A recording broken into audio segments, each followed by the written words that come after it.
Okay.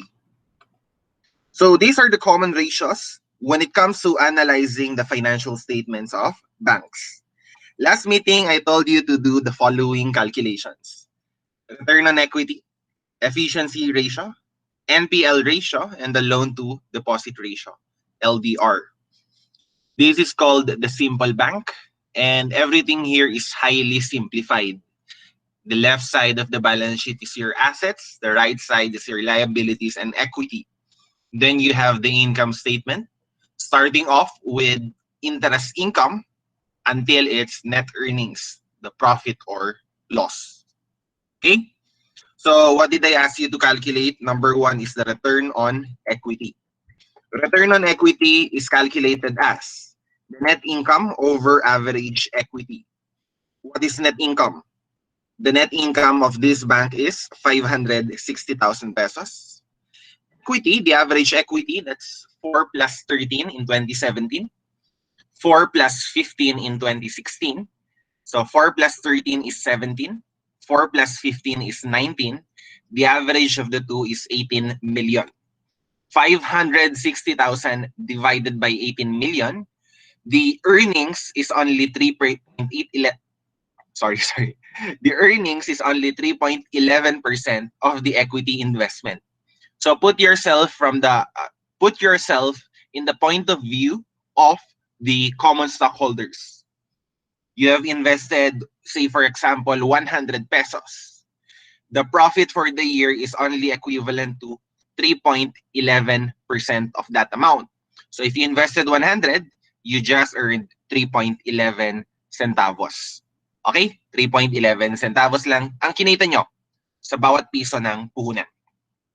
The return on equity measures the return generated or earned by the stockholders when we are going to express it as a percentage of their equity investment. Return on equity is a profitability measure. Return on equity is a profitability measure. Okay? Next, you have the efficiency ratio. Efficiency ratio measures the ratio of non-interest expense to interest revenue. Non-interest expense to interest revenue. Okay ba? So that's 300,000 non-interest expense divided by 1.8 million, your interest income. That would give you 16.67%. Efficiency ratio measures how efficient is the bank in generating the interest revenue. Earning revenues means granting loans to borrowers. Magpautang sa mga borrower para magkaroon ng interest revenue yung bangko. But the question is, in the process of granting loans so that revenues will be generated, is the banks incurring too much expenses other than interest expense? For example, are they paying the tellers, the managers of the bank, the security of the bank? Okay, those are the expenses that they would have to pay. Are they making the most of it? Are they making the most out of what they are paying to these bank managers, tellers, and security, as well as utilities expenses? Okay? Tagalogin ko, nasusulit ba yung mga gastusin sa pag-operate ng bangko? Babayaran mo yung mga sahod ng mga tauhan, babayaran nyo yung aircon, babayaran nyo yung utilities ng bangko. Okay? You're going to incur these expenses. In return, you are to generate revenue. In the process of generating that revenue, okay, are you making the most of it? This is the efficiency ratio. The ratio of the non-interest expense to interest revenue. Okay? So that would be 16.67%. The lower the efficiency ratio, the more efficient. Ulitin ko ha, the lower the efficiency ratio, the more efficient. Halata naman. Okay? The lower your non-interest expense are relative to the interest revenue, the better. Okay? Dito tayo tumigil. Tama? Sige. NPL ratio. Does anyone want to share their answer? May gusto bang mag-share ng sagot?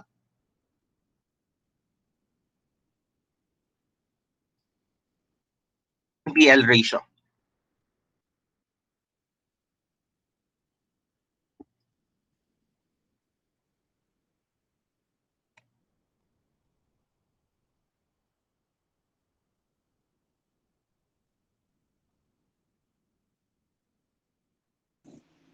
Anyone?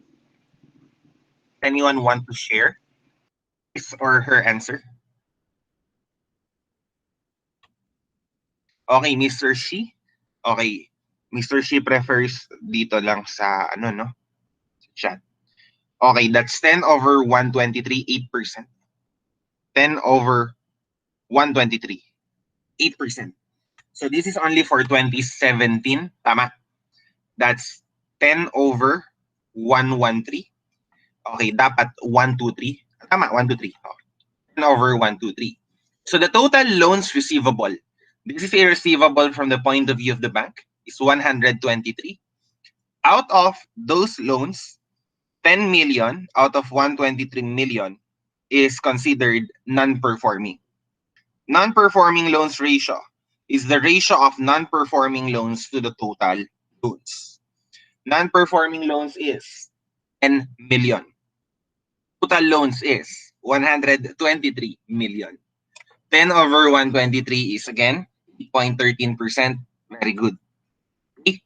The non-performing loans ratio is again 8.13%. Now, when the bank would grant loans to the borrowers, not all borrowers are going to pay on time. There are those borrowers who are going to default. Okay? So, whenever there's a loan receivable that has not been active for around 90 days, that's the general rule. Not active for 90 days. The borrower is not paying in the last 90 days. Okay? Hindi siya nagbayad 90 days. 90 days after, hindi binalikan, that would be considered a non-performing loan. Nakuha nyo? So, we are operating a bank. We grant the loans to the borrower. One borrower started to default. After 90 days, hindi pa rin siya nagbabayad. Okay? The rule is 90 days. 90 days from the last payment. Sorry, saan ba yung counting nun? Okay, let me get back to you when to start counting. But the rule is 90 days. Okay? The entire loan will be considered non-performing.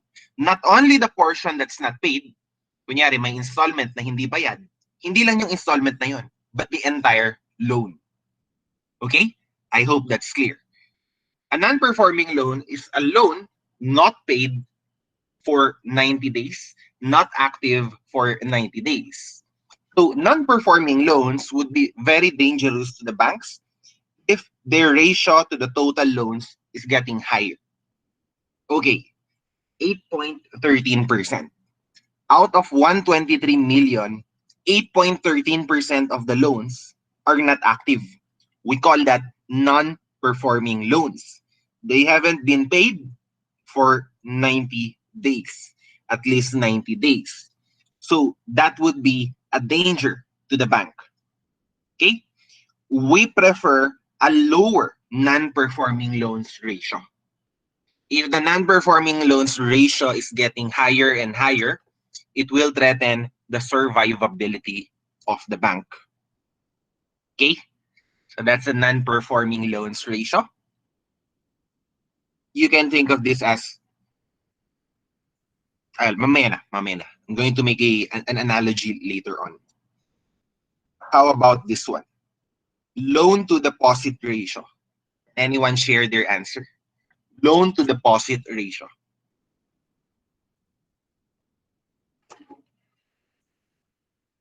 Thank you, Miss Molina, Maria Nicole Molina. 123M over 127M. So, balance sheet to balance sheet yung comparison. No need to average. The only time that you have to average is when you will mix the balance sheet item with the income statement item. So the total loans for 2017 is 123. Deposits is 127. Loan to deposit ratio, 123M divided by 127. That's 96.85%. Thank you again, Ms. Molina. So, the correct answer is 96.85%. Loans are the source of revenues for the bank. Do you agree? Saan kumukuha ng revenue yung bangko? Sa interest revenue. Interest revenue is generated when there are loans. Okay? If there are more loans, the bank is more profitable. A high loan to deposit ratio indicates that the bank is going to be profitable. All else equal, the higher the loans to deposit ratio, the more profitable the bank is. However, it will put into question the survivability of the bank if the loan to deposit ratio is too high. Why? Baka mamaya sobrang dami mong loans, itong mga depositors relative to the total deposits, what if the depositors would like to withdraw their money? Nakuha nyo? Paano kung yung mga depositor, gusto naman nila kunin yung pera nila? Where will you get their funds? Wala kang pambayad sa kanila? There will be no cash or reserves because your assets, they are tied up in loans receivable. So, the higher the loan to deposit ratio, there's no doubt that all else equal, the more profitable the bank is.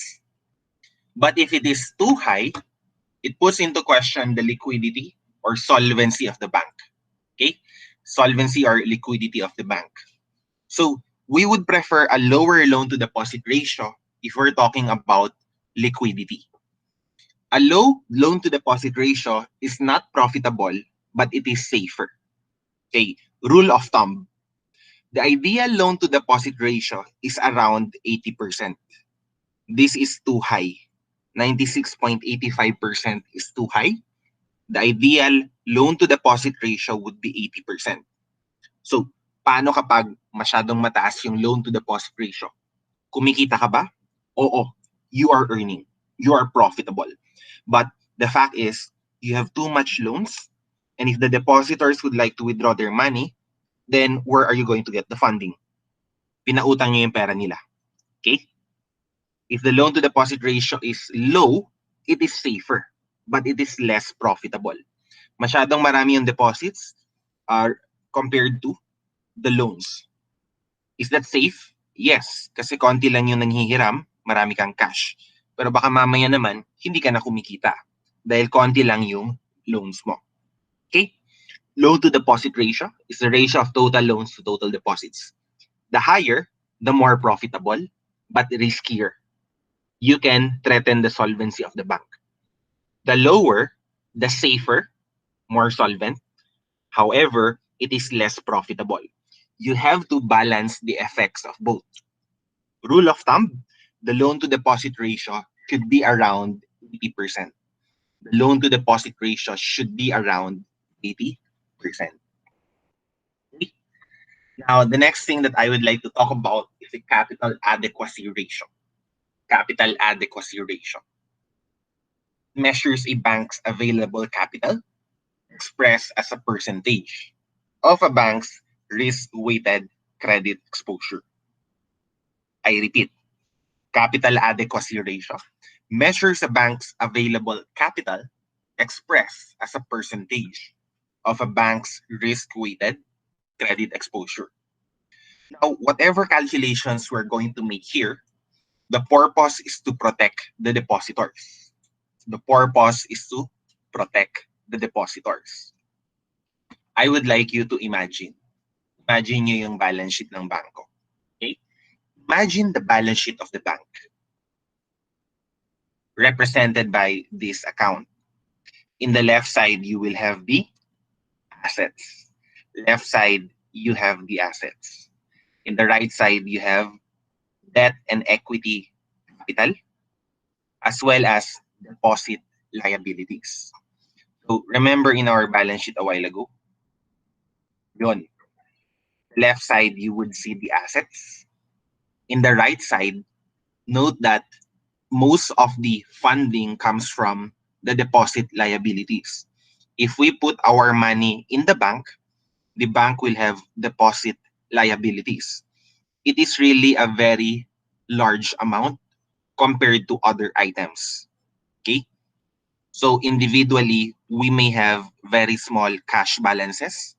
However, put together all of us depositors. It actually is the, I can say, no, more or less the bloodline of the bank. Okay? So in the left side of the balance sheet, you would find the assets of the bank. The bank has cash, and most of its assets are in loans receivables. The bank has cash, most of its assets are loans receivables. Okay? Yun yung laman ng assets ng banko. On the right side of the balance sheet are the source of funding. You have your debt and equity capital. Did the owners of the bank put their money? Did the bank borrowed from institutional lenders?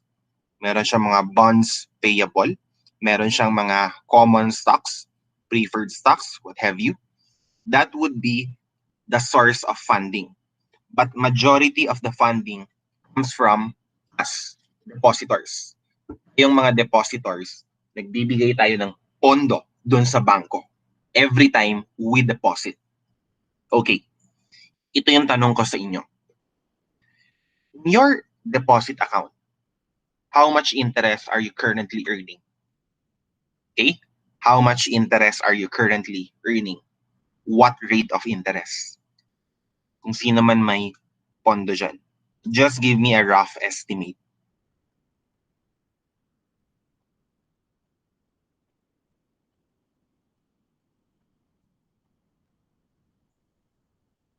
Wala kayong deposit?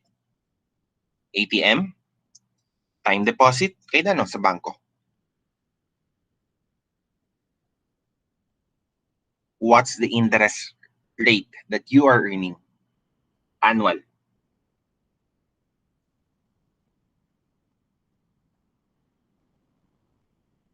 Okay, so according to Mr. Zape, it's 0.025. 0.025 pag bank. Baka naman 0.0025, no? Or 0.25%, no? So more or less, it's 0.25% pagdating sa banko. Tama? So the bank is paying you is paying you uh is paying you a very small rate of return annually yan per year yan. Fraction of 1%. A fraction of 1% to the depositors. But most of the funding of the bank comes from the depositors. So these depositors, they are not earning from the use of their money. The money is being used by the bank, but the depositors, they're earning a very minuscule amount of return. Tama ba? So, depositors, they deserve to be protected.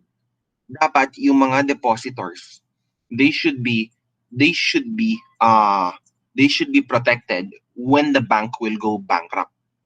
Okay? When the bank will go bankrupt. So paano 'yon? Kapag kumikita yung bangko, napupunta sa mga debt and equity capital, especially equity. Napupunta yung kita sa mga common stockholders ng bangko. When the bank is earning, the bank is going to give returns majority to the common stockholders of the bank. But when the bank will go bankrupt, everybody's money will be affected. Okay? To give you the scale, let me go back. Ganito ang isura ng scaling yan. The total assets of the bank is 152 million. More or less, 127 million came from the depositors. 127 million came from the depositors. Majority of the funding came from deposit liabilities. So kung biglang na-bankrupt yung bank, okay, sino ang dapat matamaan una? Who is supposed to be? Who is supposed to take the burn? Who is supposed to take the burn if the bank will go bankrupt? If the bank will go bankrupt, who is supposed to be affected the most?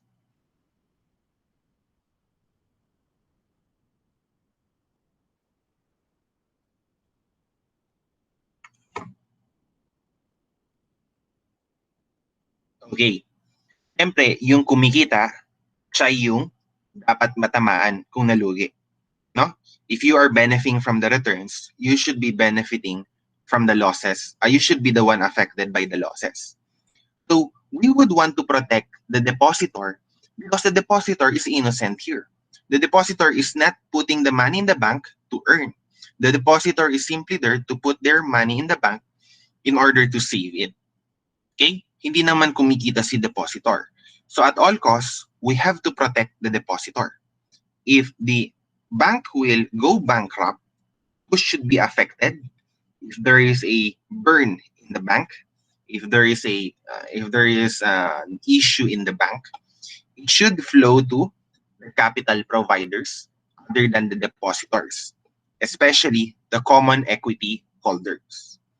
This is the reason why the capital adequacy ratio is being calculated. Kapag na-bankrupt yung bangko, hindi dapat yung depositor yung nalulugi.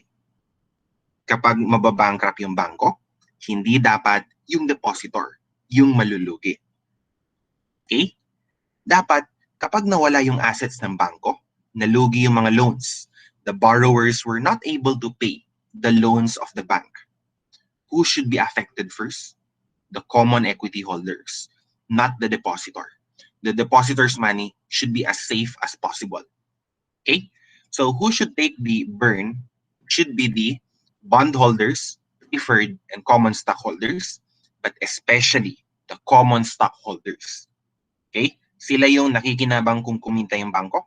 So sila din dapat ang malugi kung bankrupt yung bangko. High risk, high return. Okay? Risk-return relationship.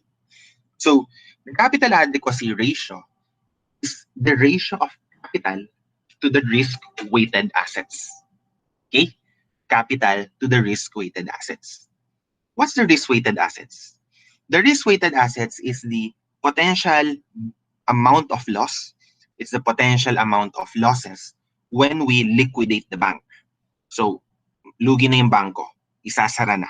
Magbebentahan na tayo ng mga assets. When the bank will be liquidated, okay, when the bank will be liquidated, what would be the amount of losses? Okay, represented by this burning here, by this fire here. Ano yung lugi sa bangko? Okay, we call that the risk-weighted assets. Now, ideally, there should be sufficient debt and equity capital to cover those potential losses. So risk-weighted assets is already the potential amount of losses when we are going to liquidate the assets. Ibebenta na natin yung mga building natin, ibebenta na natin yung mga loans natin, o kaya i-collect natin yung mga loans. Gagawin na natin cash, magsasara na yung bangko. Okay? Magkano yung lugi? So we call that the risk-weighted assets. Now, capital includes those providers of funds to the bank other than the depositors. Okay? Yung depositor dapat dito, protected siya. So, enough ba yung nandito para saluin yung lugi dito? Okay? Is there sufficient capital to cover the risk-weighted assets? This is what the capital adequacy ratio is all about. Okay. How do we calculate the capital adequacy ratio? Okay. How do we calculate the capital adequacy ratio? It is capital over the risk-weighted assets. Capital over the risk-weighted assets. Okay. What is capital? In finance, the word capital extends beyond common equity. The word capital can include all sources of funding. The word capital in banking means these three. Subordinated debt, yung mga bonds payable, share capital, and the retained earnings. So again, that would include subordinated debt, share capital, and retained earnings. We call this capital. Okay? Dapat meron tayong enough nito para saluin kung sakali mawala yung assets dito. So capital over risk-weighted assets, that would give you 2 plus 4 plus 13. For 2017, the numerator of the CAR, capital adequacy ratio, CAR, is 19 million. Okay? 19 million yung ating numerator. Now, what about the risk-weighted assets? How do we calculate the risk-weighted assets? The risk-weighted assets can be calculated this way. Okay? Kunin nyo muna lahat ng assets. Take all asset items on the left side of the balance sheet. Okay? Transfer it down here. Transfer it down here. You have cash 1 million. More appropriately, this is called reserves. Due from BSP, 25 million. Utang ng Bangko Sentral sa bangko. So, if the central bank is indebted to the bank, that would be due from BSP, 25 million. This is as good as cash as well. Loans receivable performing, loans receivable non-performing, PPE. Okay, so you have 113M, 10M, 3M. The total assets is 152 million. Now, let us run a scenario. Ano kapag mababankrupt yung bangko? What if the bank will go bankrupt? What if the bank will go bankrupt? Okay? Will the cash of 1 million be lost? Pag na-bankrupt yung company, ano mangyayari sa cash na 1 million? What would happen to it? Does anyone have any ideas?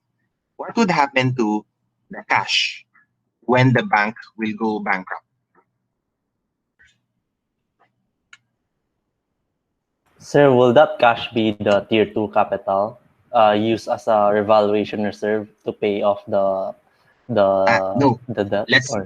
Let's focus on the left side of the balance sheet. Okay? Just cash. Okay. Don't think about the capital components on the right side of the balance sheet. Pag-uusapan natin yung right side of the balance sheet later on, no? Yung mga tier 1, tier 2. Now, what would happen to cash when the bank goes bankrupt? Ganun lang kasimple, no? What would happen? If the bank has, say for example, in this example, 1 million, what will happen to the 1 million? Okay. Pag bankrupt yung bank, we would want to liquidate it. Okay? We would liquidate. We turn everything into cash. Now, what will happen to the 1 million? What will happen to the 1 million?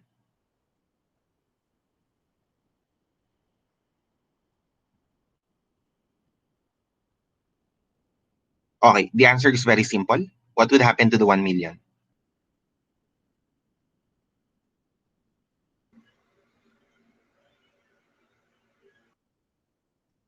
Sorry, hindi ko narinig. What will happen to the 1 million?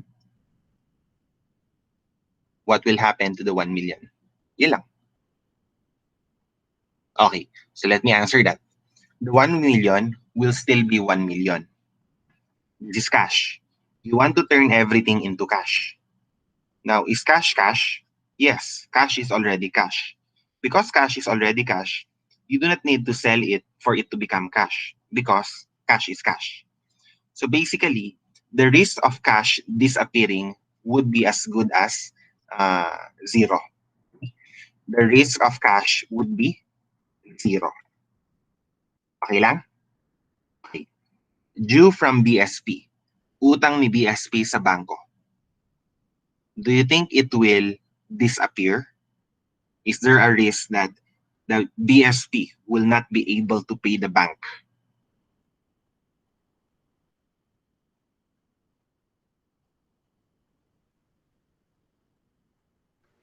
No, sir. Okay, thank you, Ms. Shi. So, due from BSP also has zero risk. Why?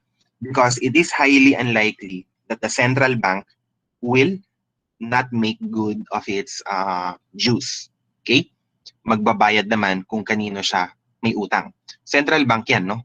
Kung nalugi yan, sasaluin yan ng gobyerno. Okay? Let's now go to loans receivables performing. Loans receivables performing. Is there a risk that the loans receivable will disappear?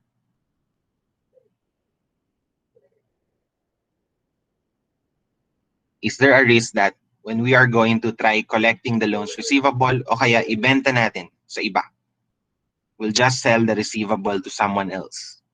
Is there a risk that it will disappear? No, sir. Okay, the answer is maybe, because loans receivable, this is being a receivable. This is receivable from the borrower. So 113 million, there is a risk that the borrowers will not be able to pay anymore. So for my illustration, I'm going to assign a risk of 50%. 50% of this will not be collected. In the exam, I'm going to show the weights. Okay? I'm going to show the weights. Ipapakita ko kung saan nyo i-multiply. Okay? Loans receivable non-performing. Loans receivable non-performing. What will be the weight of such? Ano yung magiging weight niyan? 1, sir. Okay, very good, Mr. Shi. This will have a weight of 100%. Why? It's non-performing. It is as good as nothing anymore. No? Pag yung borrower 90 days na hindi nagbabayad, it is already as good as nothing. It will take a miracle for the borrower to repay the loan. Okay? 90 days na yan hindi nagbabayad, delikado na yan. Okay? Sige. Then what about the existing property, plant, and equipment? PE. Property, plant, and equipment. Building, furniture, fixture, ano pa? ATM machines. What number are we going to assign? 50-50, sir. Okay. Realistically, you're correct, Miss Shi. Realistically, maybe half of the value will disappear. But in bank, when you're going to talk to a bank, it is already as good as nothing, because the cost of putting out the furniture, the fixture, the machines, it will be costly. No? It will be costly. So it is as good as hindi na mare-recover yung PPE. Okay? So this is the risk-weighted assets. Let me start from the beginning. Cash. Cash is already cash. You do not need to sell it to become cash. Your 1 million is as good as safe. Zero risk. Due from BSP, utang ni BSP, it is very safe because BSP is not expected to go bankrupt. Zero risk. Loans receivable performing, the typical borrower might or might not pay. I'm going to assign a weight of 50%. 50% may pay, 50% may not pay. This is already conservative. No, this is already conservative. You assume that half will not pay, the other half will pay. But when it comes to loans receivable non-performing, good luck in collecting this. More likely, it's not going to be realizable anymore. PE, it will be costly to sell your furniture and fixture. More or less, you're going to scrap your ATM machines, yung mga ganong klaseng machine, no? Furniture, the vault, you're just going to scrap them or sell them below market value. So you're going to just assume that it will totally disappear. Times 1. Let me repeat. The weights that I am multiplying here represents the amount of risk inherent in the asset upon bankruptcy, or more accurately, upon liquidation. So the first two assets here, they're not really that risky. We will assume they have zero risks. Loans receivable performing, we will assume that half of it will not be paid anymore. Non-performing, i-assume na lang natin 100% hindi na mababayaran yan. PE, let's just write it off. The entire 3 million, we'll just consider it lost when the bank will go bankrupt. So the risk-weighted assets is 69.5 million. 69.5 million.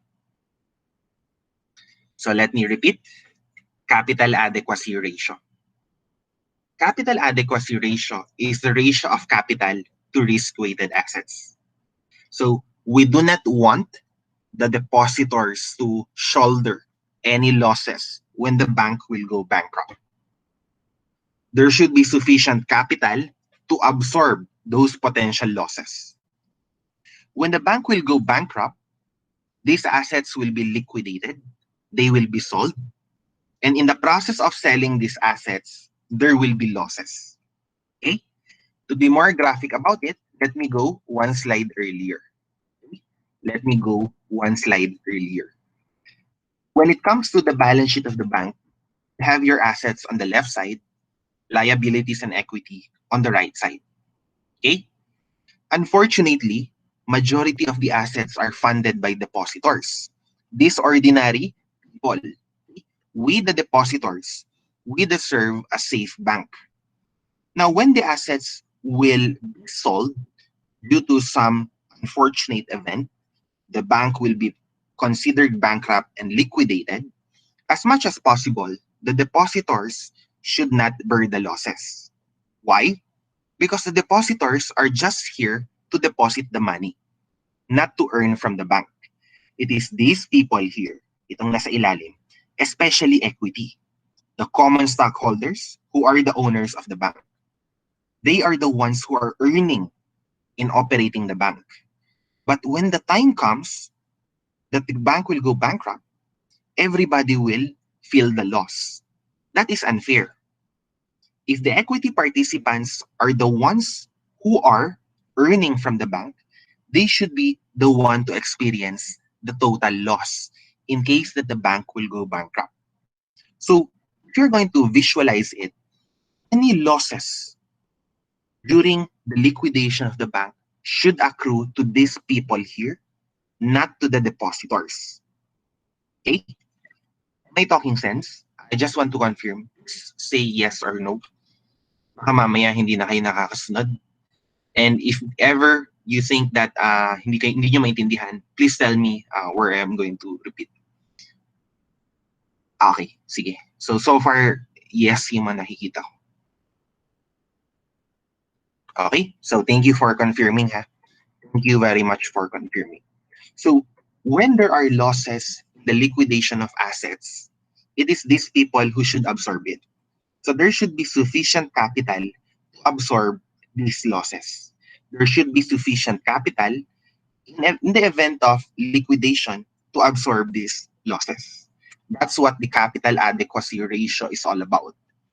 Capital adequacy ratio is the ratio of capital to the risk-weighted assets. Capital divided by risk-weighted assets. Dun sa example natin, capital is 19 million. We have 19 million here. In the event of bankruptcy, the potential losses from the sale of the assets will be around 69.5 million. No? 69.5 million. So doing the calculations, 19 million divided by 69.5 million, the capital adequacy ratio is 27.34%. 27.34%. Okay? 27.34%. So, itong mga tao dito, sila dapat yung malugi, no? Unfortunately, there's only 27.34% of the possible losses that you can see here. Okay? So, when is this capital adequacy ratio formulated? I want you to research on the Basel Accords. Do not go to the details, no? Do not go to the details. It is a very technical paper. Okay? The Basel Accords. I just want you to pass by at least the first three Basels. I am not updated with Basel 4. No? Basel 1. Basel 1 is the starting point of risk-based capital, where we calculate the capital adequacy ratio. We calculate the capital adequacy ratio, risk-based capital. Okay? What's Basel, by the way? Basel is a city in Switzerland. No? Basel is a city in Switzerland. Okay, city yan sa Switzerland. Alam naman natin yung banking capital ng mundo nasa Switzerland, diba? Banking capital is in Switzerland. So, according to the Basel Accords, no, the regulators have met in the Basel City in Switzerland to formulate a risk-based capital. Okay, ano yung risk-based capital? Yung ginawa natin kanina, where we assign a percentage for each asset. Okay? Now, I will spare you the details. Now, when it comes to assigning risk, especially on the loans receivable, this is very subjective. Okay? Loans receivable. So, anong basis natin kung bakit mag-assign tayo ng 50% risk, hindi 70%, hindi 30%? Okay? Hindi 70, hindi 50, hindi 30. Bakit siya 50? Okay, when are we going to use 30? When are we going to use 70? Para sa loans receivable performing. Now, during Basel 1, after Basel 1 rather, they rely on the credit rating of the company's borrowing. Example, a company is borrowing from the bank with a rating of AAA. Alam niyo naman yung mga rating, no? Mga AAA, double A, single A. Tapos triple B, double B, single B. Depending on the agency. Iba yung kay Moody's. It's different for Moody's. It's different for Merrill Lynch. Okay, these are credit rating agencies. So if the borrower is a triple A, the lower will be the risk. If the borrower is a double B or single B or C, that's already risky. Tataasan yung risk. So the problem is, not all companies, not all borrowers, they have a rating. When they met again, Basel 2, when they met again, this is the continuation. They develop a framework where there's an internal risk-based approach. Okay? Rather than relying on the credit rating agencies to assess risk, there's an internal risk-based approach. The bank will be creating its own criteria in measuring risk, internal risk-based approach. And then Basel 3, the most notable is adding more capital conservation buffer, adding a capital conservation buffer on top of the minimum requirements. So what happened in Basel? Okay, I'm going to explain this in the simplest possible way. Basel Part 1, a capital adequacy ratio, this risk-based approach has been formulated. Okay? How are we going to measure risk? Okay, lagyan natin ng weights yung mga assets. Na yung loans receivable, bakit nyo lagyan ng 50%? But hindi 70, but hindi 40, 30% yung risk? It's because of the assessment of a credit rating agency. Now, the problem is, what if your borrower has no credit rating? Kunyari, maliit na company ka. Merrill Lynch will not rate you. If you're not a publicly listed company, Merrill Lynch, Moody's, they're not going to give you a triple A, double A, or single A. So what if the borrower is very responsible but has no rating agency? So dun sa Basel 2, nagkaroon ng internal risk-based approach where the bank will have an internal framework on how to assess the risk. Then here comes Basel 3. Basel 3, capital conservation buffer. On top of the minimum set by the previous Basel, meron pang patong. Okay? Meron kasi mga minimum CAR. Please confirm. Are you still following? Are you still following? Yes, sir. Okay. So thank you for confirming, Mr. Shi. Again. What about the rest? Nakakasunod naman?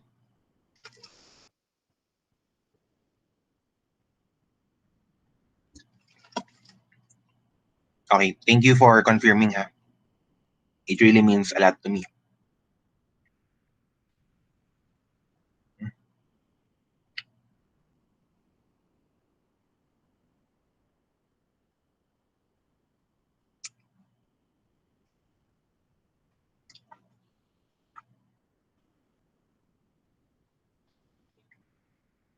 Now, ano yung mga sinabi ko?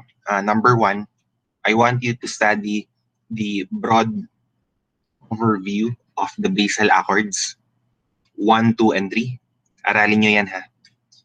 Do not go to the text, ha? Napakahaba niyan. Don't punish yourself by reading the text. Unless you're already a bank manager, no? Part of the middle managers of the bank. Kahit branch manager, hindi mo pa kailangan yan talaga. You would have to understand this by heart, no? Kung middle manager ka na, kailangan mong intindihin to. Okay, with great detail. Yung binibigay ko sa inyo, more of an appreciation level, no? Appreciation level. Kung ano itong mga numbers na to, ibig sabihin nito. Now, aside from that, I would like you to visit the BSP website and look for this circular. BSP circular number 781, series of 2013. BSP circular number 781, series of 2013. Okay. What do we mean by the word capital? What do we mean by the word capital? A while ago, I defined capital to be a source of financing other than the depositor's liability, the depositor's money. No, yun yung capital. It can come in the form of debt, preferred shares, and common equity. Debt, preferred shares, and common equity. Okay? So the question is, what do we mean by capital when we talk about banks? Okay? Debt, preferred stocks, and preferred shares, and common equity. When you're going to mix them up, you can also categorize them into the following. Tier 2, additional tier 1, and common equity tier 1. Now, before I continue with the discussion, I would like to give you 10 minutes. I'm going to give you 10 minutes, 10 minutes to look for the latest financial statement of any major bank. BPI, BDO, Security Bank, China Bank, RCBC, Metro Bank. Gusto niyo sama yung East West? Okay. I want you to to look for the latest financial statement of the banks that I have mentioned, any one of them. Okay? And I want you to read capital management. Notes to the financial statement. So again, the financial statement can be found in the annual report. No? Annual report. Notes to the financial statement. Okay? Annual report. Kunin yung annual report. Look for the financial statements. Then in the financial statements, look for the notes to the financial statements. And then, dun sa notes to the financial statements, look for capital management. Capital management.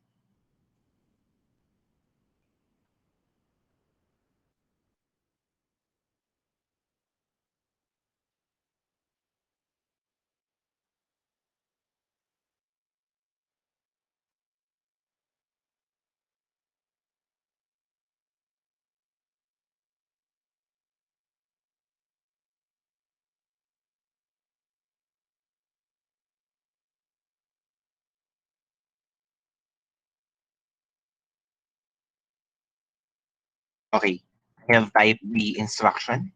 Is it clear? Malinaw ba yung instruction? Look for the annual report of any major bank. Under the annual report, you would find the financial statements or audited financial statements. Under that, you would find the notes to the financial statements, and then read the portion pertaining to capital management. Okay? Aside from this, I would also like you to read the BSP circular. The BSP circular. Okay, I'll give you until 7:05 to do this. Okay? I'll give you until 7:05 to do this.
Okay, game tayo. Game na tayo, ha? Okay. Sino nakapagbasa ng BSP circular? Were you able to read the BSP circular? Anyone? Yes, sir. Yes, sir. Mr. Shi, pwede mo bang i-share yung screen mo sa BSP circular? On Isos Bank, sir.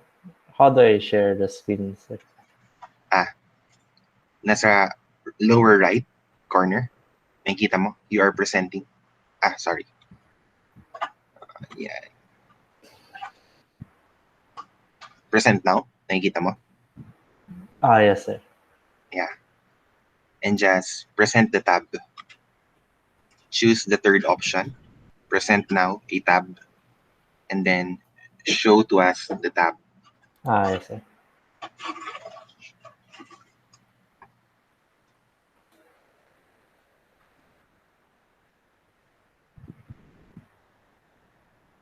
Can it be seen, sir?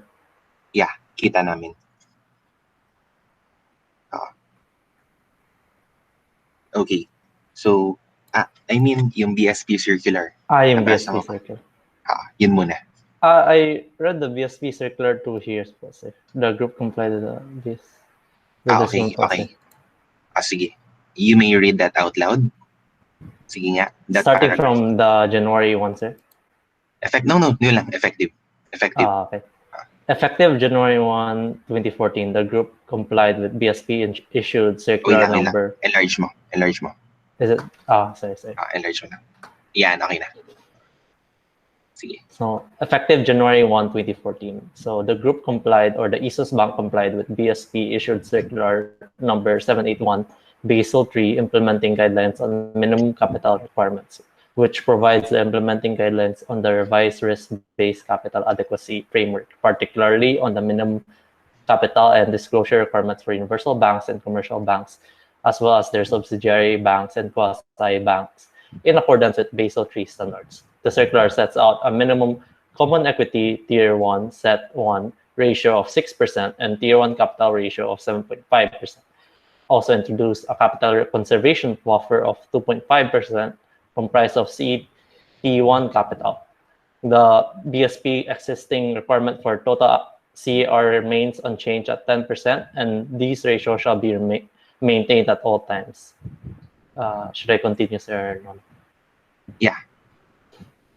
Further, as existing capital instruments as of December 31, 2010, which do not meet the eligibility or criteria for capital instruments under the revised capital framework, shall no longer be recognized as capital. Capital instruments issued under BSP Circular number 709 and 716, the circulars amending the definition of qualifying capital, particularly on hybrid Tier 1 and lower Tier 2 capitals, and before the effective of BSP Circular number 781 shall be recognized as qualifying capital only until December 31, 2015.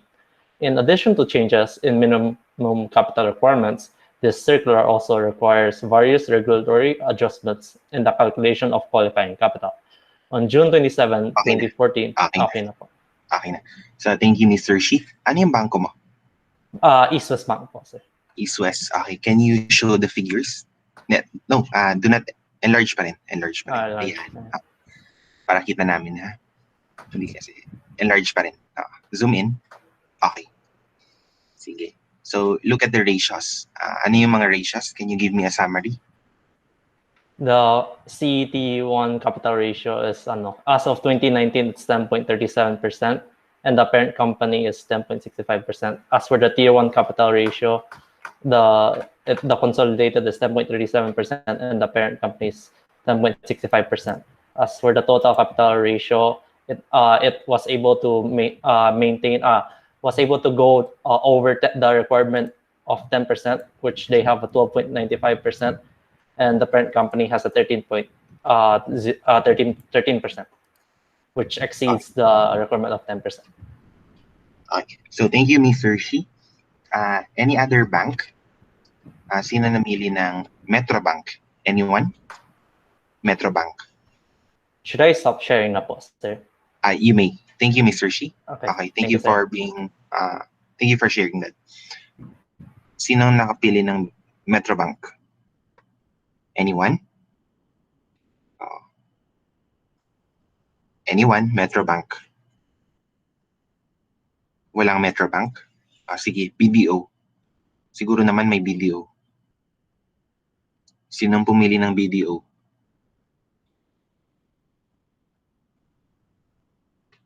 Okay, any other bank other than East West? Any volunteer? Hello, sir. Sorry po, I was lagging. Pero I chose Metro Bank po. Okay, so thank you, Miss Bautista. So Metrobank tayo. So can Ah. you share the figures for Metrobank? Wait lang. Lower right corner of your screen. Can it be Percent. seen po? Yeah, pwede. Okay. Nakikita namin. Larger, zoom in lang. Zoom in po. Ayan, sorry. Okay, zoom in. More, zoom in. Okay, can you summarize can you give a description of the ratios? Also po, Metro Bank also showed different ratios such as CET1, Tier 1, and they also showed the total capital po. So, here in their financial statements, meron pong in peso and meron pong in ratio form and percentage form po. So, for the consolidated, Okay, sir? balikan natin ha. Balikan natin. Okay. Okay. Yung pinapresent mo first line dyan, nababasa mo? Dagdagan mo pa ng isang line pataas. One line higher. Ayun. The circular set out. Yan, okay na yung kanina. Okay po. Sige. Sige. The Okay. circular sets out. Ano sabi? Nababasa mo? The circular po. The circular 1, 2, sets 3. out a minimum Kaya.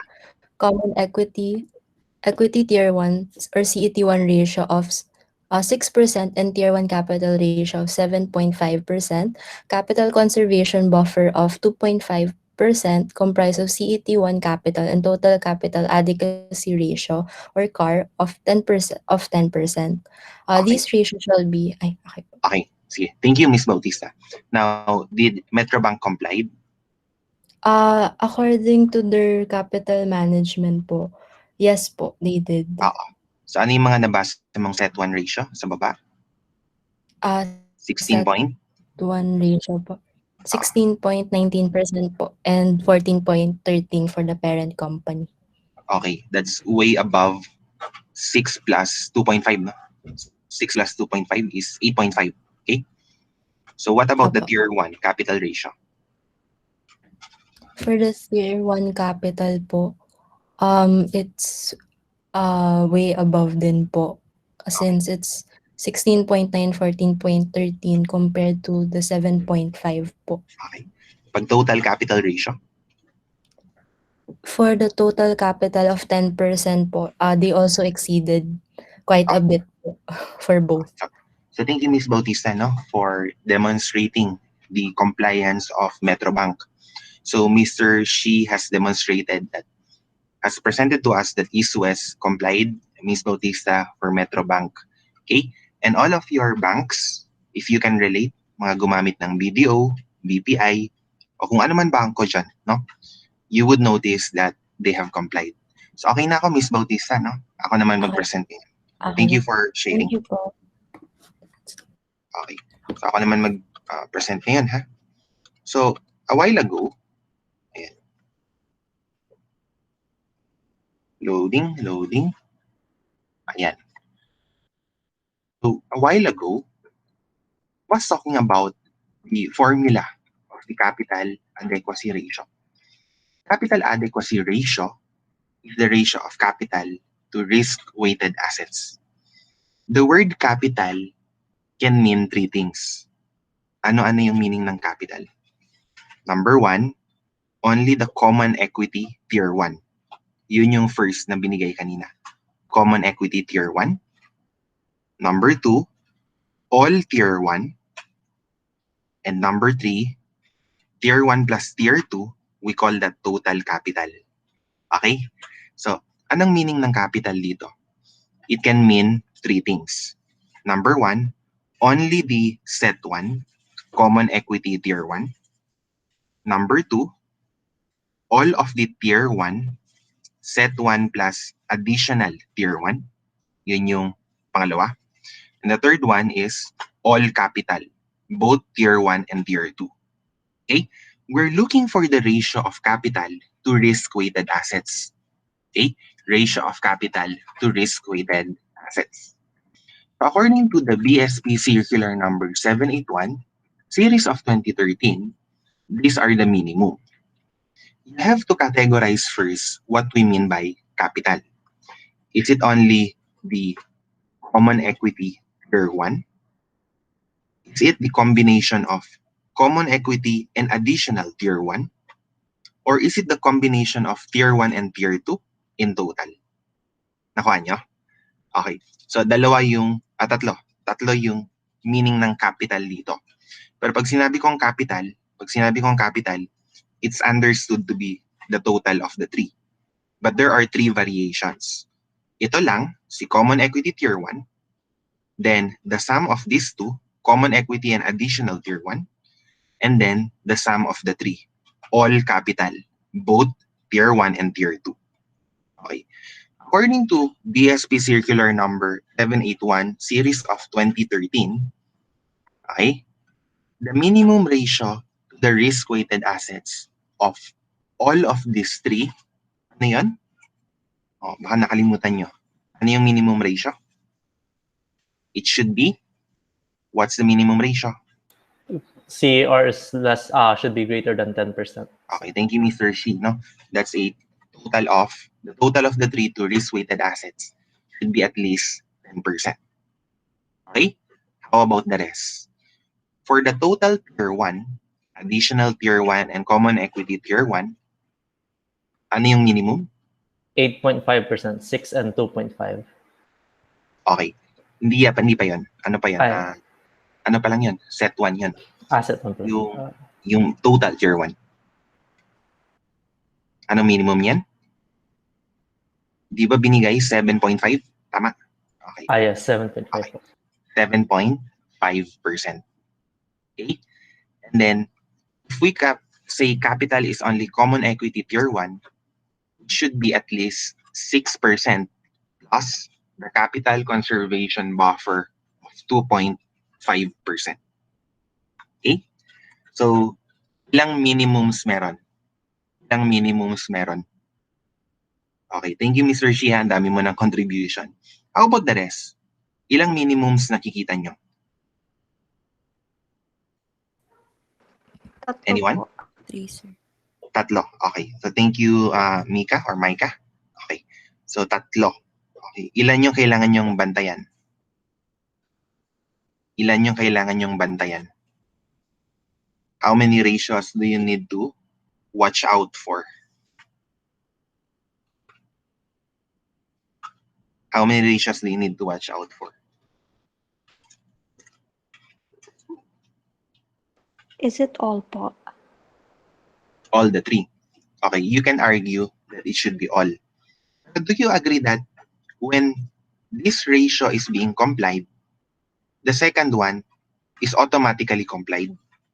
Kuha nyo. Anong minimum nito? 8.5. Ito pa lang, dapat 8.5 na. So there's no need to look out for this. Because when you sum these two, this would be greater than 8.5. Am I making sense? Kailangan nyo lang bantayan, common equity tier 1 should be greater than 6 plus 2.5. This is being complied with. It is automatic that when you add these two, it will be greater than 7.5. Ito palang titingnan mo, 8.5 na yung minimum. So pag pinagsama niya tong dalawa, for sure, pasado dito. Dahil 8.5 na to, ito hinihingi niya 7.5 lang. Okay? So I hope malinaw ha? I hope malinaw.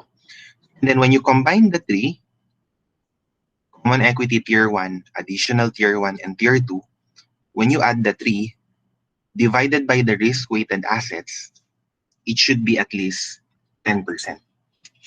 Okay? Should be at least 10%. I'm really, konting segue muna. napakabait ng mga regulator sa bangko, no? Ano mo pinag-uusapan natin dito? We are talking about this, no? Click tayo sa slide na to so that you can visualize. So that you can visualize. Kapag nalugi ito, kailangan lang na capital i-absorb nito equivalent to 10% of the risk-weighted assets. Okay? Napakabait ng mga bangko sa may-ari ng napakabait ng regulator sa mga may-ari ng bangko. The minimum of capital to risk-weighted assets, at least it is 10%. Napakabait, no? So, ibig sabihin kung malugi yung bangko, na bankrupt, okay? Importante lang, nakuha ng common equity yung 10% nun. Bahala na yung iba sa mga depositor. Yung depositor na yung mag-a-absorb ng 90% nung posibleng loss ng bangko. So, if you are fortunate enough to own a bank, you're very lucky, no? And the government is on your side. Yung mga iba't ibang capital, no? Common equity tier 1, siya yung pinaka mag-a-absorb ng risk. Sinong unang matatamaan? Siyempre yung may-ari. Common equity tier 1. This is an example of common stocks, no? Common example of this is common stocks. Yung mga may-ari ng bangko who will absorb the losses. That's 6 plus 2.5% of the funding of the bank. May mga bangko naglalagay ng additional tier 1. Yun, upon bankruptcy, nagiging common equity sila. Hindi sila common equity, pero upon bankruptcy, may stipulation na sinasabi magiging common equity sila. They're part of additional tier 1. Tier 2, isama nyo na dito yung mga debt instruments katulad ng bonds payable. Sila muna ang matatamaan. Ito muna. Ito talaga si CETE1. Tapos ito, bago malugi ang depositors. Kaso ang bait ng mga bangko, ang kailangan lang i-absorb nila at most 10%, at least 10% of the losses. But fortunately, the banks in the Philippines, they are very responsible, no? I'm speaking based on observation. I really do not know. But they are very responsible, no? Kung titingnan nyo yung mga ratios nila, way above the minimum. Okay? Way above the minimum to protect our depositors. Confirm ko lang. Do you understand? Ano yung pinagsasabi ko? Because it's becoming more technical. No? Do you understand? Just type yes or no. Okay. Sige. It's already 7:23. So next meeting, we will be focused on bank regulation. Okay? Bank regulation. So what are the relevant regulations set by the government pertaining to banking? Okay? Banking. So Wednesday, next meeting Wednesday, bank regulation. After next meeting, we will have the first long exam Monday. No? This coming Monday, today is Monday. The coming Monday, we're going to have the first long exam from the top. Kasama yung mga videos from the top up to whatever we're going to discuss on Wednesday. Where will you post the PowerPoint? Hindi nata kasi i-post ko naman yung video. Yung video na lang, no? For this one. Stop recording na.